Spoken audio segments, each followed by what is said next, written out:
The house was warm and cosy. The wood was quietly crackling in the stove. A favourite TV show was on, and a snowstorm was howling outside the window. Mrs. Davis, an elderly woman who was a local nurse in the past, was comfortably sitting in an old, worn-out chair, and she was watching a movie, stroking her cat on her lap. Suddenly there was a loud banging in the window. "Who's out there in such weather?" the woman wondered, and reluctantly went to look. She opened the door and froze in disbelief. A young, pregnant girl was standing on her feet in the freezing cold. She was in a nightgown, barefoot, and a crocheted shawl was thrown over her shoulders. Barely moving her lips, the girl whispered, "I beg you, please, don't drive me away. Help me. They want to take my child." She mumbled as if in a delirium. Without thinking, Mrs. Davis quickly led the young woman into the house. "What a nightmare! Who dared to leave a pregnant woman out in the cold?" wailed the elderly woman. As a nurse, she understood the consequences of such walks in the cold for a woman in her condition, so she heated some water and began to warm her feet. Then she wrapped her up, gave her hot tea with raspberry jam, and put her to bed. She did not ask anything, having decided to leave all the questions for the morning. The girl fell asleep instantly, whispering only, "Thank you." All night long there had been some kind of commotion in the street, some people running around, calling for someone. Cars were driving. Michelle woke up because of the smell of fried eggs and fresh baked pancakes. She was terribly hungry, and the baby stirred restlessly inside her. She cautiously climbed out from under the blanket. There was a carefully prepared robe by the bed and warm slippers. Suddenly she felt so comfortable, as in a distant childhood at her grandmother's house in the village, and she did not want to go back to the scary, harsh reality.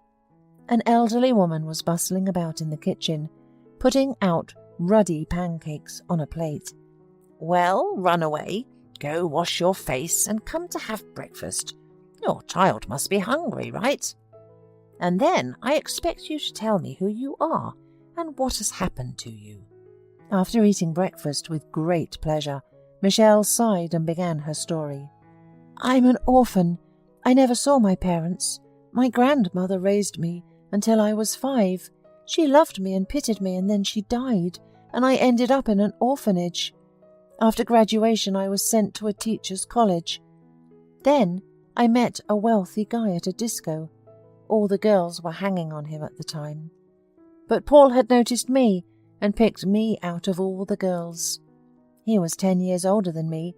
He had his own house in the suburbs not far away from here, and his father was some big shot. He looked after me beautifully, gave me flowers and took me to the movies, so I couldn't resist. I fell in love with him completely. We started living together in his house. At first everything was fine, but when I realized that I was pregnant, and it was like he was changed. He started hurting me, insulting me. He often got drunk, came home at dawn. Of course, I cried, got worried, asked him to change his mind, but to no avail. And 2 weeks ago, he went completely insane and brought his new girlfriend home. I had never been in so much pain. I started packing, deciding to leave Paul, but he became furious and hit me and said that he wouldn't let me go anywhere until I would give birth, and that he would take the baby right away. He locked me in the room and refused to let me go outside. He told his housekeeper, Helen, to bring me food. I cried all the time, begged him to change his mind. And last night, Helen took pity on me and left the door unlocked. So I left the house as I was, and I barely remember how hard I was running before I reached your house. Thank you." Michelle finished her story and sobbed. "What a horror! How can it be like this? What are you going to do now?" lamented Mrs. Davis. "Honestly, I do not know. Do not drive me away, please. Paul will take the baby away after the birth and throw me out. I'm an orphan. There is no one to stand up for me, and his father has connections. Then I will have nothing to live for, said Michelle, and burst into tears even more. All right, get those thoughts out of your head. I have a son, Larry. He's a local policeman, and he'll be back on duty soon. You should tell him all about it. Maybe he can help you, said Mrs. Davis. Larry was walking home from duty and was thinking about his unsuccessful family life. He had recently separated from his wife, who reproached him for his work in the police.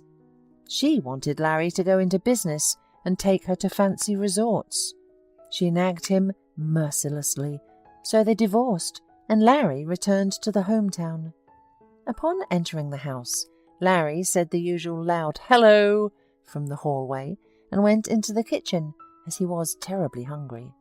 Son, I would like to introduce our guest Michelle. She's in trouble.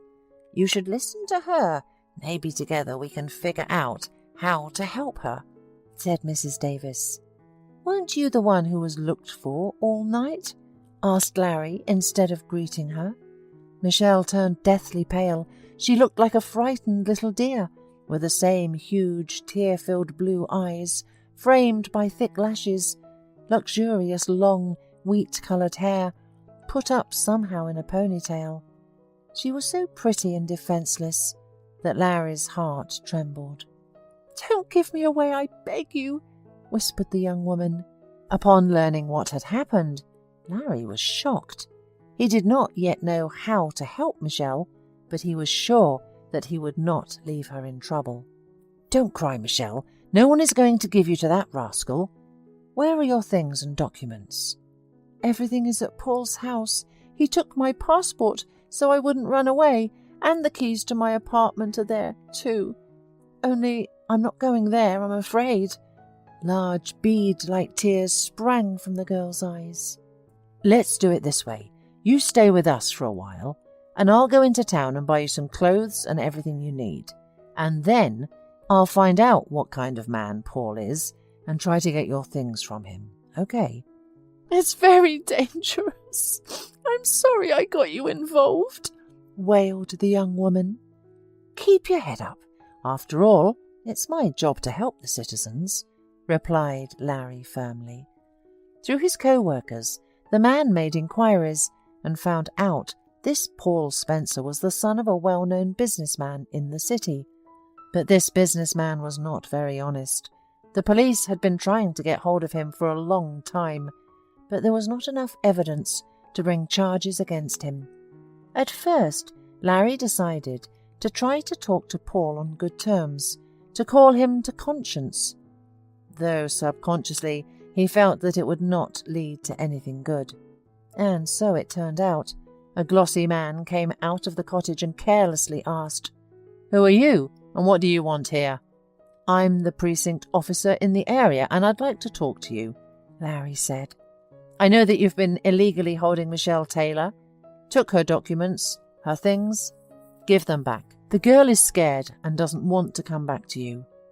Paul got angry, clenched his fists and shouted, "You have found this little wretch. I thought she was freezing to death. So she's complaining, huh? I haven't needed her at all. I've had my fun. But I'll take the baby away from her anyway. Who asked her to get pregnant after all? She's a fool. It's not legal. You have no right to take a child from his own mother." Larry lost his temper at Paul's insolence. "I don't care. My dad has many connections, so she won't get anything. Tell her that," said Paul, and closed the door in front of the district officer's nose. Larry was outraged by such rude and impudent behaviour and decided to act through his father. Since the conversation with his son had failed, he spent a couple of weeks collecting data on his business and found many interesting things. He thought for a long time, weighed everything up, and decided to take the risk. He went directly to the businessman's office and told the man the whole truth about his son. At the end, he gave Mr. Spencer a folder with copies of documents, saying that he would use these documents if his son did not leave Michelle in peace. Larry was afraid that Mr. Spencer, like his son, would be rude and threatening, but to his relief, this did not happen. The man looked through the documents and tiredly put his arms around his head and said, "I got your issue, and I'll take care of it. I don't want any more trouble, and I'm sick of my son's antics. All the girl's things and documents will be delivered to her home. I'll take care of it. And if it is confirmed that the child is my grandson, I will help her. I apologize for my son's behaviour again." The policeman was dumbfounded by what he heard. He could only mutter a thank you for understanding and left the office. Larry ran home like a madman. He had great news to please the young woman. When he entered the house, he saw a touching picture. His mother was teaching Michelle to make dumplings. She was trying hard, piecing the edges together. The tip of her nose was in the flour. Her hair was out from under her cap and sticking out funnily. "Well, Michelle, rejoice, you are free. Tomorrow you can move into your house. Don't be afraid of anything. I've taken care of everything," Larry said. The girl dropped the undone dumpling and rushed clumsily to embrace her saviour. "Thank you, Larry. I'll be grateful to you all my life. I thought I would never get out of this horror." At this point, Mrs. Davis began to talk. "What do you mean, to move out tomorrow? I'm used to her. Michelle and I get along. How can she, a poor orphan, be alone with the child and without any help?" sadly lamented the elderly woman. Larry looked at his mother with joy. For a long time he had liked Michelle, but he was afraid to admit it even to himself. So he took up his mother's idea and started to persuade Michelle to stay with them for some time, at least until the baby's birth. Michelle did not hesitate long and agreed, especially as she was attached to the kind woman and her son, who had saved her from a terrible fate. Life slowly went on. Michelle gave birth to a boy, and then she moved back home with her son because she no longer wanted to cause inconvenience to the sheltering family. On weekends, she and her son usually visited Mrs. Davis. The elderly woman happily fondled the baby, cradled him, sang songs. But it was as if Larry had been replaced. He lost weight, hardly ate, became withdrawn. The man was afraid even to look at Michelle. He wanted to hug, embrace, kiss her, but he could not make the first step. Michelle felt Larry's strange tension towards her, and even began to think that he was tired of her visiting his mother. Mrs. Davis, seeing the stress between the young people, was unable to stand it, and advised her son to tell Michelle about his feelings. And so Larry did. "Michelle, I fell in love with you from the first second I saw you. I want you to be my wife. I will be a faithful husband. I will raise your son as my own." The man looked at Michelle hopefully and anxiously. The young woman blushed and said quietly that she agreed, and that she could not have dreamed of a better husband.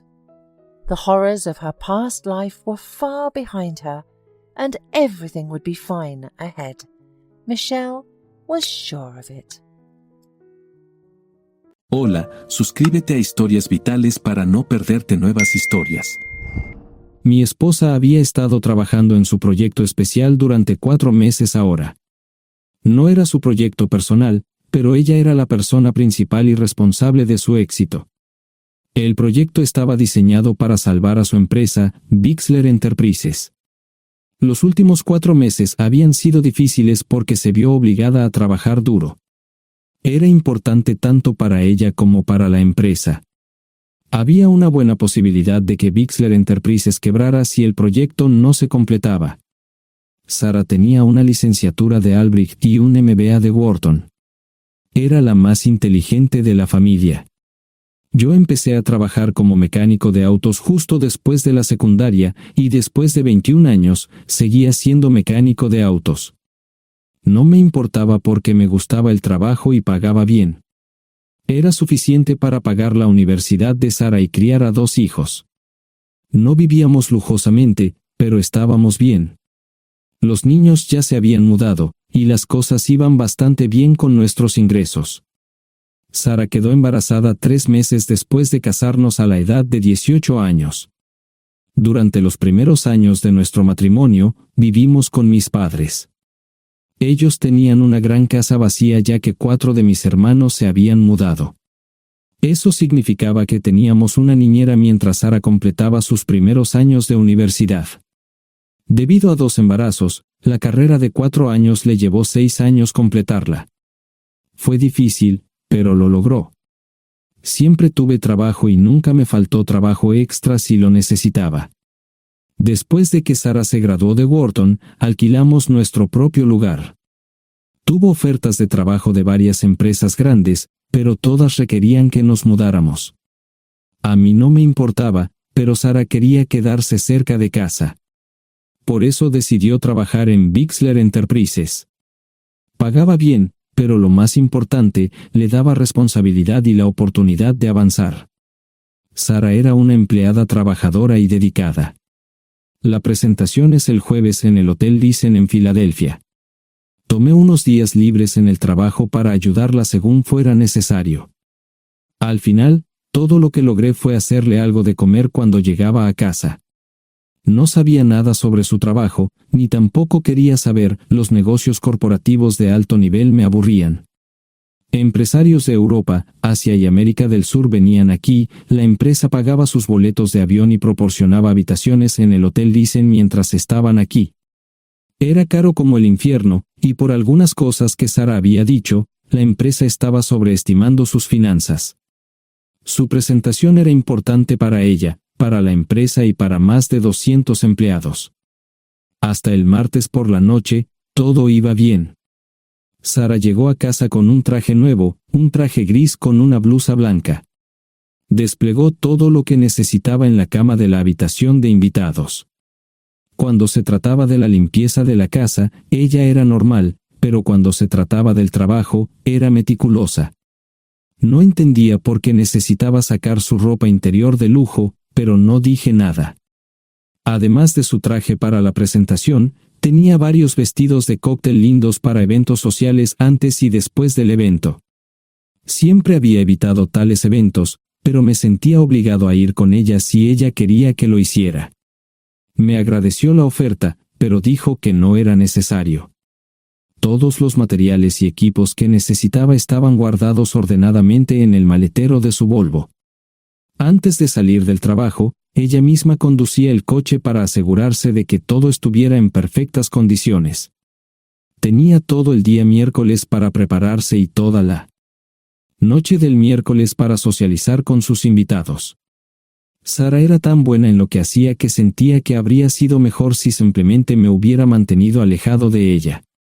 Finalmente, había terminado. Lo había revisado y vuelto a revisar todo. Todo lo que necesitaba ahora era una ducha caliente y una buena noche de sueño. Supongo que mi error fue que empecé a revisar sus cosas después de que Sara comenzara a ducharse. Pensé que estaba ayudando, pero resultó ser lo contrario. Estaba moviendo cosas en la cama cuando un pequeño sobre blanco cayó del bolsillo lateral de su bolso de maquillaje. Una carta de una farmacia, pero no del tipo que solemos usar. Dentro había 10 pastillas. No tenía idea de qué era, Pren, y las instrucciones eran confusas. Si es necesario, tomar una pastilla y luego una segunda pastilla 12 horas después. Pensé que podría ser algo que ella había conseguido para la ansiedad o los nervios, pero las instrucciones no tenían sentido. La receta estaba escrita a su nombre el lunes. Volví a poner el sobre en su lugar mientras ella terminaba de ducharse. Decidí que quería saber más sobre Pren antes de contarle sobre ello. Por supuesto, si lo mencionaba, significaría que estaba revisando sus cosas. Odio los dilemas. Mientras Sara se preparaba para dormir, fui a nuestro ordenador doméstico y busqué. 10 minutos después, me uní a mi esposa bajo las sábanas.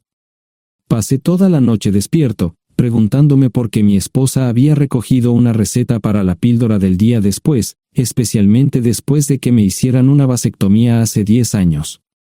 A la mañana siguiente, me levanté temprano, pero no estaba descansado. Di un largo paseo, esperando que despejara mi mente.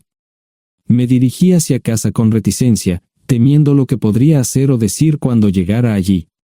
Mi hijo Joe se unió a la Marina después de la escuela secundaria y estaba en su primer año en San Diego.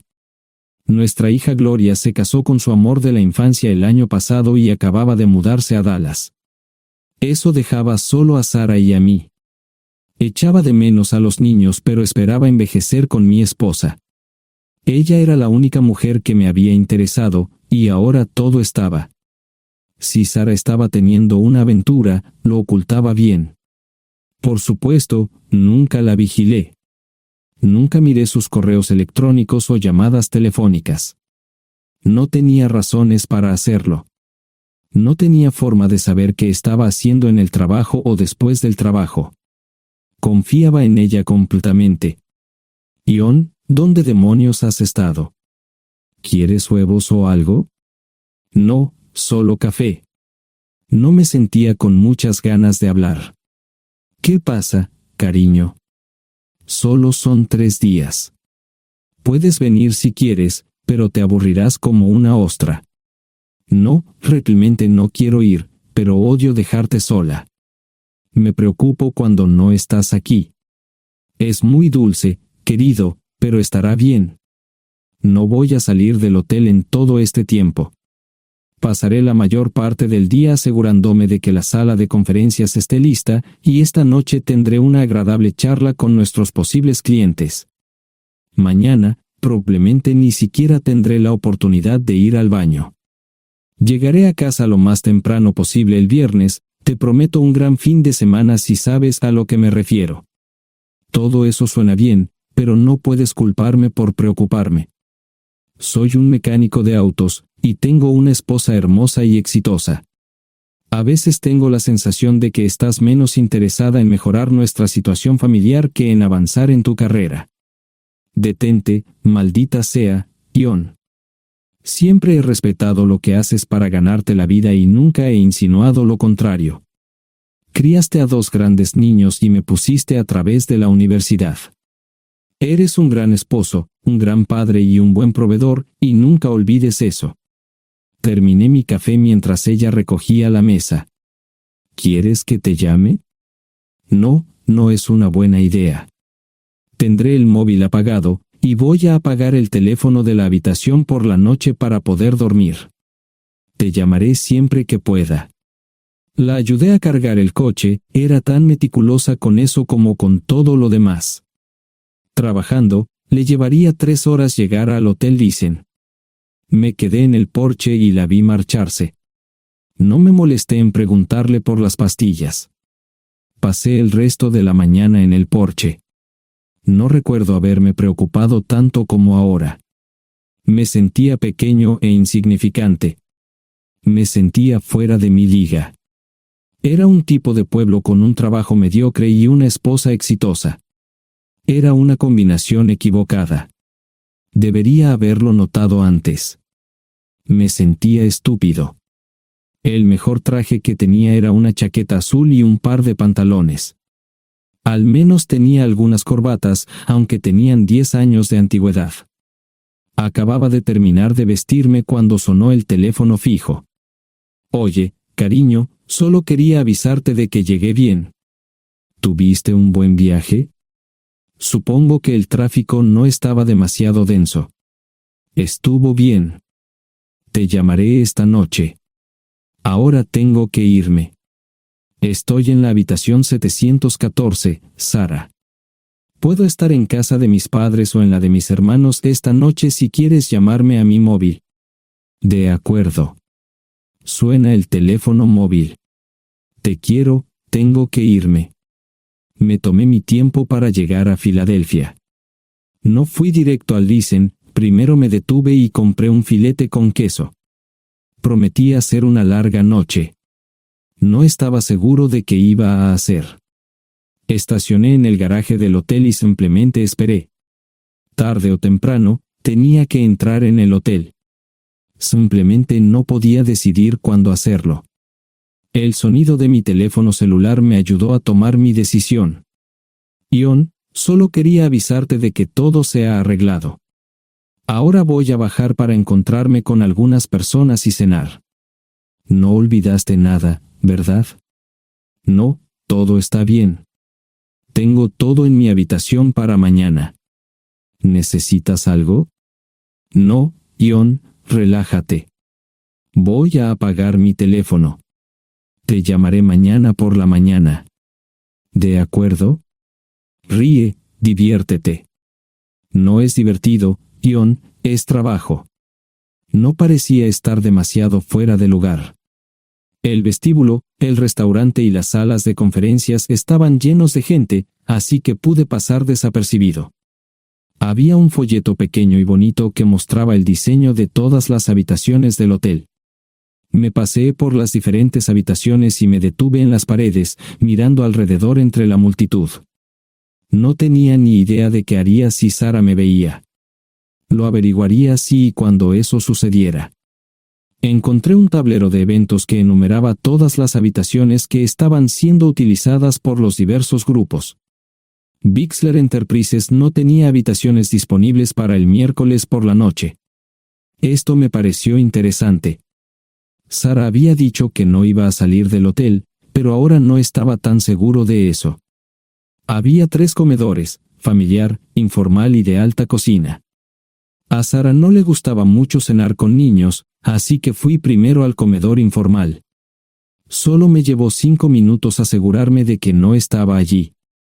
Tuve mejor suerte en el salón gourmet, era una acogedora mesita encajada en la esquina, el tipo de mesa que la gente reserva para tener un encuentro privado. Sara llevaba un vestido de cóctel negro con un escote pronunciado y perlas, se veía elegante y su acompañante parecía apreciarlo. Conocía a algunas personas con las que trabajaba Sara y él no era una de ellas. Me resultaba familiar, pero no había forma de que pudiera recordarlo. Había muchas sillas libres, así que no tuve problemas para cruzar la sala. Había velas y pequeños candelabros de cristal en las mesas. Apagué la mía y le dije al camarero que me molestaba por el glaucoma. Pedí el plato de pollo de siempre y me acomodé. El camarero me sirvió el café por tercera vez. Disculpe, el tipo en la mesa de enfrente me parece muy familiar. ¿Sabes quién es? Sí, ese es Malcolm Eugene Foote. Es miembro del Consejo Municipal, se espera que se postule para el Congreso en los próximos años. ¿Es esa su esposa con él? Es muy bonita. No, esta es la primera vez que la veo. Siempre usa esa mesa para señoras especiales, si me entiende. Simplemente le sonreí y pedí la cuenta. Nunca había visto a Sara tan sensual con un hombre antes. Parecía captar cada palabra que decía, como si fuera Dios o algo así.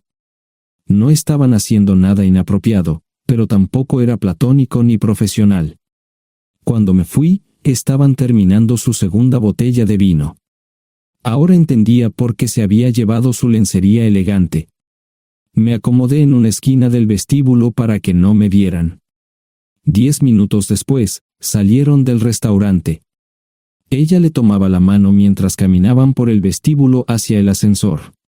Observé cuidadosamente los indicadores de piso, que el ascensor se detuviera en el tercer piso era una buena señal, significaba que no lo había llevado a su habitación.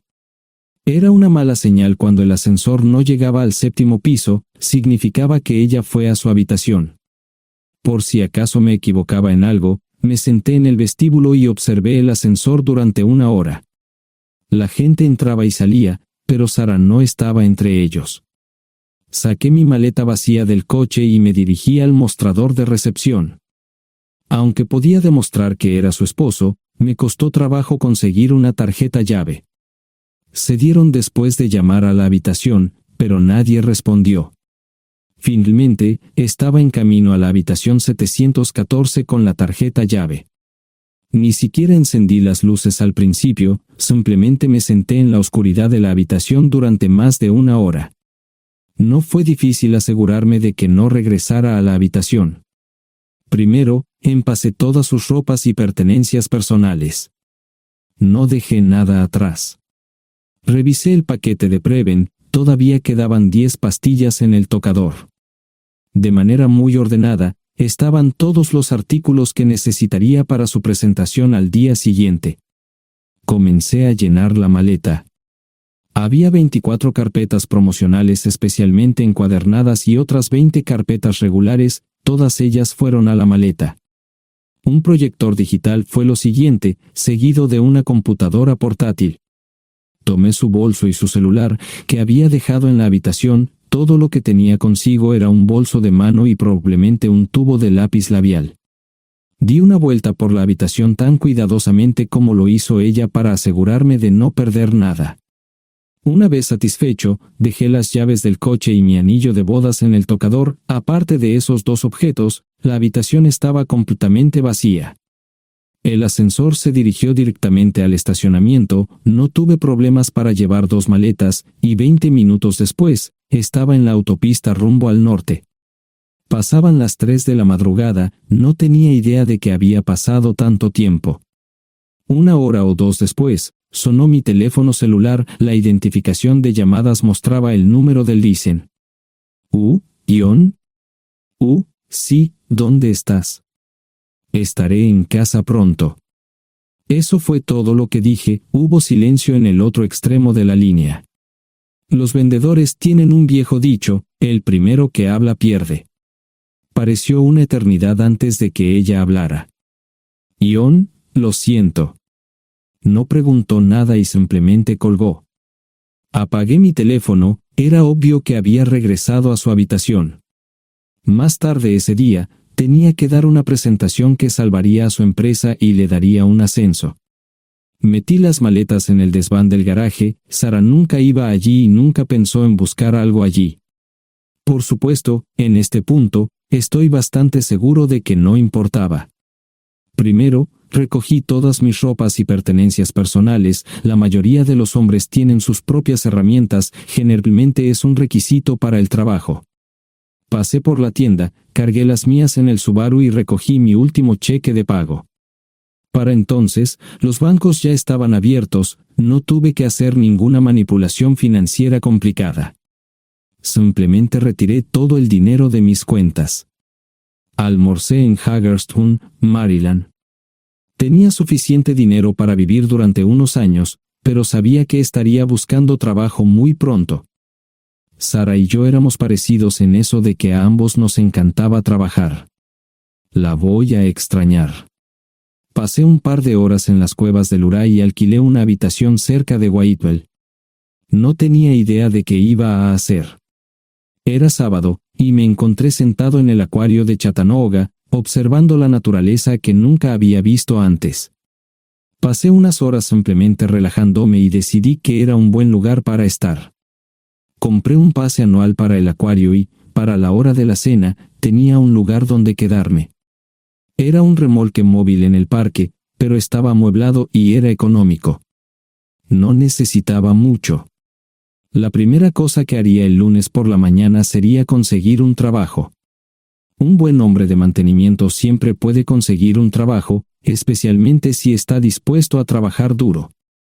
Podría permanecer discreto hasta que fuera el momento de renovar mi licencia de conducir o las etiquetas del coche. Me preocuparé por eso cuando llegue el momento. El domingo por la tarde, llamé a Gloria. Me sentí obligado a informarle sobre lo que estaba sucediendo, pero Sara ya se lo había contado. Fue bastante franca con Gloria sobre lo que había pasado. Dijo que había engañado, que la sorprendí, que me fui y que ella perdió su trabajo. Me sentí mal porque ella perdió su trabajo, pero ese era el precio que tenía que pagar. Le pedí a Gloria que le dijera a Josh lo que estaba sucediendo la próxima vez que hablara con él. También le dije que la llamaría aproximadamente una vez al mes para verificar cómo iban las cosas. No le dije dónde estaba. Para el mediodía del día siguiente, tenía un trabajo. En realidad, estaba a poca distancia del parque de remolques, con el Waffle House a mitad de camino. ¿Qué más podría querer un hombre? No sé cómo manejaron el papeleo, pero me estaban pagando $20 por hora sin hacer preguntas. Estaba feliz, y ellos también. Ni siquiera tendría que tocar el dinero que traje conmigo. Unos 2 meses después, Gloria me informó que Sara se había mudado de la casa y estaba viviendo con sus padres. Gloria no sabía nada más, pero estaba feliz de que estuviera estable y le estuviera yendo bien. Josh me llamó desde San Diego solo para informarme que iba a hacer un crucero. Era técnico en aviónica en un portaaviones, intentó explicar qué hacía exactamente, pero estaba más allá de mi comprensión. Nunca supe mucho sobre cosas técnicas. Ambos tuvieron cuidado de no decir nada malo sobre su madre, aprecié eso. Después de eso, todo siguió como siempre. Comencé a hablar con Gloria al menos semanalmente, Josh y yo comenzamos a enviar correos electrónicos regularmente. Gloria hablaba regularmente con Sara, pero decía muy poco sobre lo que estaba haciendo o dónde estaba. Nunca presenté la solicitud de divorcio, y parece que Sara tampoco lo hizo. Tengo una licencia de conducir de Tennessee y las etiquetas en el Subaru. Comencé a frecuentar un bar local un par de veces al mes y tuve encuentros casuales, 2 mujeres se alternaban como mis compañeras nocturnas regulares. No buscaban compromisos, y yo tampoco, parecía funcionar bien para todos nosotros. La vida era buena. Eso fue hace mucho tiempo, y gradualmente olvidé a Sara. Con el tiempo, el Subaru comenzó a darme problemas, había olvidado cuánto tiempo había pasado. Tenía más de 200,000 millas. Estaba reflexionando sobre esto con una jarra de cerveza un día cuando me di cuenta de que habían pasado casi 5 años desde que me fui de casa. Mantuve un contacto cercano con ambos hijos, Gloria ya tenía 2 hijos propios en este momento y quería que los visitara. Josh casi se casó con una mujer tailandesa, pero en el último momento, se negó. Por lo general, trabajaba 6 días a la semana y usaba el domingo para recuperarme del sábado por la noche, no había ninguna buena razón para que alguien llamara a la puerta de mi remolque a las 6 de la mañana de un viernes. Su grosería fue recompensada por un hombre medio desnudo abriendo la puerta, los calzoncillos del día son repugnantes, y la dama en la puerta, juzgando por la expresión en su rostro, estuvo de acuerdo conmigo. Ella apartó la mirada, pero su compañero no parecía impresionado. Norm habría usado pantalones, pero en un momento como este, los invitados me molestaron. Estamos buscando a John Terrell. No los conozco. Me llamo David Simmons, y esta es mi esposa Mara. Tenemos un problema y esperamos que nos puedas ayudar. Lo siento mucho, no trabajo a altas horas de la noche. Si necesitan algo relacionado con su auto, tendrán que ir a la tienda. Esto provocó varias miradas en blanco y finalmente una respuesta. No tiene nada que ver con tu trabajo, es más un problema personal. ¿Podemos entrar? El interior del remolque lucía desordenado, rara vez tenía invitados, así que rara vez lo limpiaba. Incluso mis novias insistían en que fuéramos a su lugar. Hagan como en su casa, déjenme ponerme los pantalones enseguida. Al entrar en el dormitorio, dejé la puerta abierta solo para mostrarles lo hospitalario que soy. También me puse una camisa. ¿Les gustaría tomar café? Solo tomará unos 10 minutos. Aparté algunas cosas del sofá para que pudieran sentarse, no hubo respuesta a la pregunta del café. Tenemos una hija adoptiva de 4 años y otra de 2 que necesita un trasplante de médula ósea, y esperamos que nos puedas ayudar. Estamos dispuestos a pagarte si es necesario. ¿Con mi médula ósea? No, queremos usarla y estamos dispuestos a compensarte por cualquier inconveniente. Creo que quieren comprarla. Estaba actuando como un listillo, y de repente me di cuenta de ello. Estas personas eran serias, tenían un problema real y estaban buscando ayuda. Lo siento mucho, no quise interrumpir. Por favor, continúen. Nuestra mejor oportunidad de encontrar un donante es un familiar cercano. Eres nuestra mejor esperanza. Mira esto. No quiero ser un grosero, pero creo que se equivocaron de persona. ¿Cuándo nació su hija? Cumplirá 5 años en julio. Marge Simmons habló por primera vez, y sonó sincera. Odio ser el portador de malas noticias, pero me hice una vasectomía hace 15 años. No hay forma de que pueda ser su padre. ¿Por qué tu nombre estaba en el certificado de nacimiento? No puedo responder eso, tal vez deberían preguntarle a su madre. Esa afirmación fue recibida con silencio. Sentí pena por estas personas, pero no sabía cómo ayudarles. ¿Cuál es el nombre de la madre? Sarah Lise Terrell. No encontraba las palabras. Tal vez no debería haber tomado esas malditas pastillas de ella, por supuesto, entonces esas personas no tendrían una hija en absoluto. Todo lo que pensaba que había superado el dolor, y aquí está de nuevo, viejos recuerdos de mi esposa teniendo relaciones sexuales con ese maldito político de Filadelfia. Estaba empezando a olvidarlo todo, y ahora estaba de vuelta. Maldita sea. Ahora entiendo y pido disculpas por mi grosería e insensibilidad. Haré todo lo que esté en mi poder para ayudarles. En primer lugar, porque no puede Sara hacerse un trasplante de médula ósea. Médicamente, no puede. ¿Por qué no?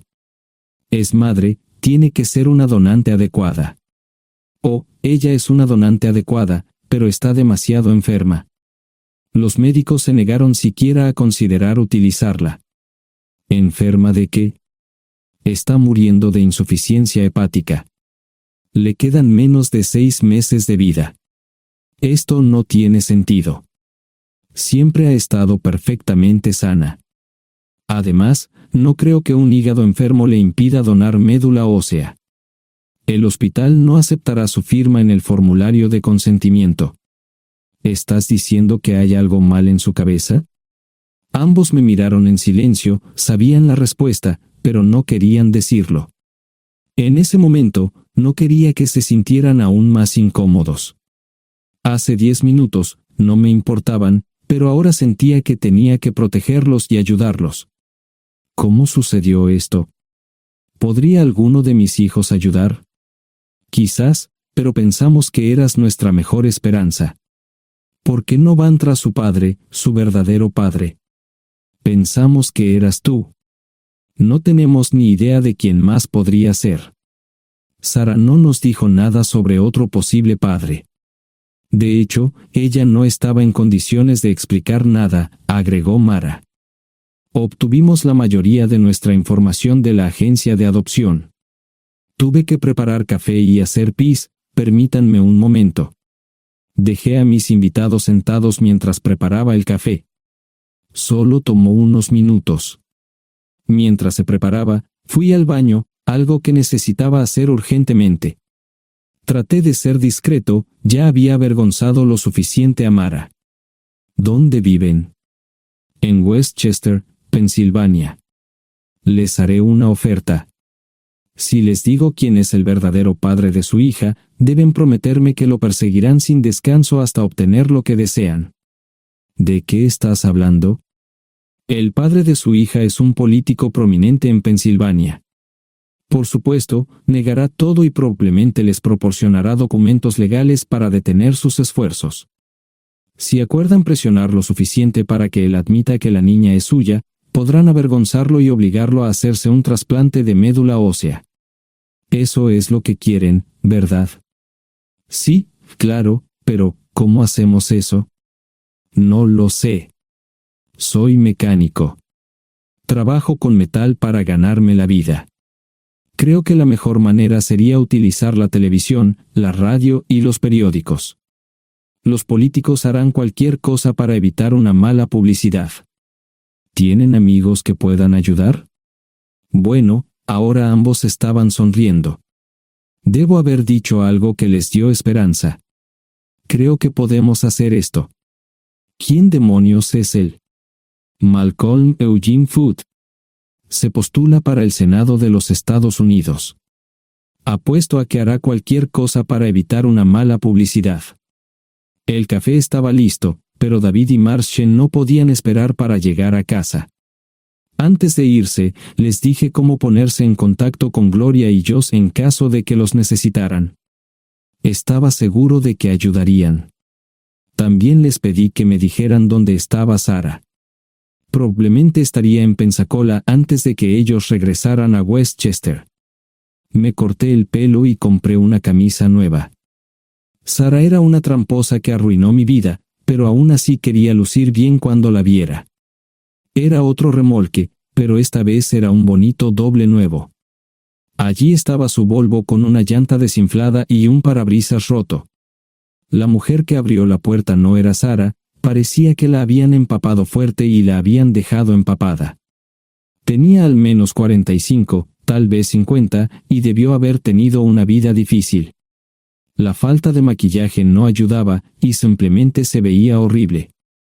No tuve la oportunidad de abrir la boca. Caray, si no es John Terrell. Nunca esperé verte aquí. Tuve que usar la vieja línea, me estás poniendo en desventaja. Sherry Hart. Pasa, entra. ¿Quieres una cerveza? No, pero gracias. Estoy aquí para ver a Sarah. Sherry cruzó la habitación y se detuvo en el buffet del comedor. Aquí está, John. Mírala todo lo que quieras.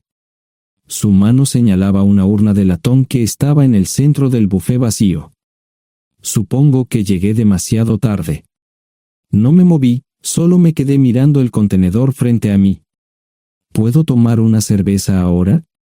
Sarah se mudó a Pensacola después de dar a su bebé en adopción. Compró el remolque con el dinero que recibió de Bixler Enterprises después de que la despidieron. Tenía una participación en las ganancias, 401k, y vacaciones y días de enfermedad. Eventualmente, consiguió un trabajo en una fábrica local de prendas de vestir donde trabajaba en el departamento de envíos. Allí fue donde conoció a Sherry. Sherry alquilaba una habitación de Sarah. Cada centavo que Sarah ganaba iba para el alcohol. Empezó con vino y gradualmente pasó a bebidas más fuertes, las más baratas. Eventualmente, perdió su trabajo debido a su alcoholismo y se vio obligada a usar sus ahorros. Nunca salió con nadie ni salió a ningún lado. Sherry se quedó con ella, pagó sus servicios públicos y compró alimentos que Sarah no comía. Le llevó más de 3 años quitarse la vida. Increíblemente, ella tenía un testamento y me dejó un doble remolque y un Volvo. Sherry explicó que Sarah estaba tan angustiada por lo que había hecho que simplemente se rindió. No intentó evitar el embarazo ni siquiera terminarlo. La adopción se había arreglado meses antes de que naciera el bebé. Nunca volvió a trabajar, excepto en los trabajos clandestinos que hacía mal. Sherry dijo que Sarah no parecía tener ambición ni propósito en la vida. Sarah hablaba mucho de mí pero tenía miedo de intentar contactarme. Gloria le dio mi número, pero nunca me llamó. Era como si su aventura de una noche la hubiera lastimado más a ella que a mí. Estuve allí durante 2 semanas y luego vendí el remolque de Sherry por $1 y obtuve $3,000 por el Volvo. 2 días después, estaba en Westchester visitando a mis nuevos amigos David y Marche. Malcolm Eugene Foot resistió al principio, pero David y Marche lo presionaron hasta que cedió. Insistió en pruebas de ADN, que demostraron que era el padre. Para salvar la cara, más o menos lo obligaron a someterse a un trasplante de médula ósea, que fue exitoso. La carrera política y la vida familiar de Malcolm no dejaron una impresión favorable. Su caída en las encuestas fue tan rápida que el partido lo reemplazó por otro candidato unos meses antes de las elecciones. Su esposa solicitó el divorcio y fue muy pública al respecto. Sarah y yo estamos viajando ahora a Dallas para ver a Gloria y a mis nietos. No sé cuánto tiempo mantendré a Sarah conmigo, probablemente hasta que tenga a alguien.